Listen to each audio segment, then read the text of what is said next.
हमारे राज्य में एक गैंग काम करता है जिसे आप बहाली फसाओ गैंग कह सकते हैं। और इसके सरदार या मुखिया कह लीजिए तो कोई और नहीं है बल्कि बिहार सरकार ही है। और इनके जो विभाग के मंत्री हैं और अधिकारी हैं ये इसमें पूरी तरह से सहभागिता रखते हैं।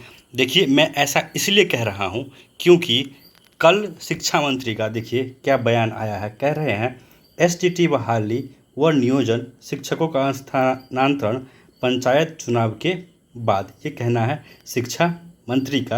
अब देख लीजिए, जैसे ही बहाली करने की बात आई थी तो शिक्षा मंत्री ने बड़ी लंबे लंबे भाषण दिए थे और बड़े बड़े वादे किए गए थे। जेडीयू के ट्विटर हैंडल से लंबे लंबे ट्वीट किए गए थे कि हम लोग 1.25 लाख शिक्षकों का बहाली करवाएंगे। बड़े बड़े होर्डिंग लग गए सड़कों पे कि बिहार सरकार 1.25 लाख शिक्षकों को जॉब देने जा रही है। पेपर्स में बड़े बड़े होर्डिंग आने लगे, बड़े बड़े एडवर्टीजमेंट आने लगे कि बिहार सरकार देखिए 1.25 लाख शिक्षकों को बहाली देने जा रही है। लेकिन ये बहाली कहाँ गई, क्या हुआ? कई महीने बीत गए हैं। देखिए, मैं ऐसा क्यों बोल रहा हूँ इसका मैं आपको सबूत भी दिखाऊं। यह देख सकते हैं आप लोग, यह पेपर कटिंग, ये जो पेपर है ये भी हिंदुस्तान पेपर ही है।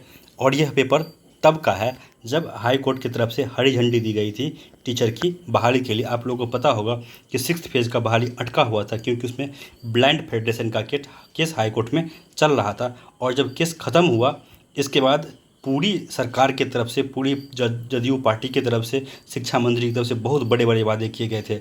और शिक्षा मंत्री ने खुद आकर कहा था कि जो शिक्षक अभ्यर्थी हैं 15 अगस्त को स्कूल में झंडा फहराएंगे। और जब इनसे पूछा गया था कि दिवाली की मिठाई, तो ये बोले थे कि दिवाली से पहले ये लोग इतना मिठाई खा लेंगे कि दिवाली में मिठाई खाने का इनको मन नहीं होगा। और देखिए, अभी तक अगस्त ख़त्म हो गया, सितंबर भी लगभग अब जाने को है, अभी तक एक भी स्टूडेंट को नियुक्ति पत्र नहीं मिला है। और इस संदर्भ में जब इनसे पूछा गया है कि यह बहाली कब तक होगी, तो जैसा कि आप लोग को पता है हमारे देश में और हमारे राज्य में सबसे इम्पोर्टेंट काम है चुनाव। इन्होंने चुनाव का बहाना बना लिया है।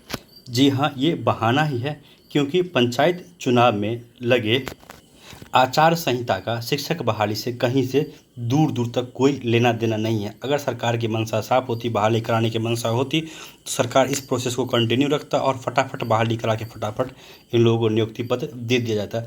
लेकिन चरण दर चरण बहाली हो रहा है और नियोजन इकाई दर इकाई बहाली कैंसिल हो रहा है। और ये एक ऐसा कह लीजिए कि प्रक्रिया है जो सदियों तक चलता रहेगा, लेकिन न किसी को जॉब मिलेगा और ना ही ये जो वैकेंसी का प्रक्रिया है यह ख़त्म होने वाला है। तो दोस्तों, आप लोग इस बात को समझिए कि जो सरकार है यही सबसे ज़्यादा जिम्मेदार है आपकी बेरोज़गारी के लिए, आपकी बदहाली के लिए और बिहार के शिक्षा व्यवस्था को बर्बाद करने के लिए। और इनके जो मुखिया हैं ये इसमें दिन रात लगे हुए हैं कि ऐसा सिस्टम हम लोग बनाएं ताकि बहाली साल दर साल खिंचता रहे।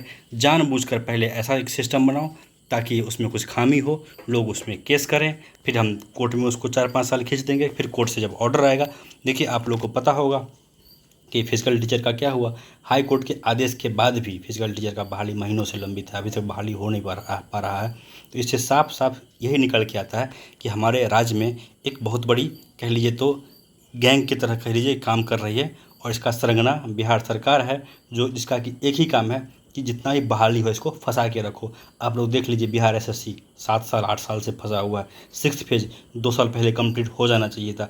एसटीटी 2019 इसको 20 तक कंप्लीट हो जाना चाहिए था। 2021 ख़त्म होने को है, 22 में भी होगा या नहीं होगा ये राम जाने। तो दोस्तों, इस वीडियो में इतना ही। अगर आपको मेरी बातें सही लग रही हो, अगर आप मेरे विचारों का समर्थन करते हैं तो चैनल को सब्सक्राइब कर लीजिएगा, वीडियो को लाइक और शेयर कर दीजिएगा। वीडियो देखने के लिए धन्यवाद।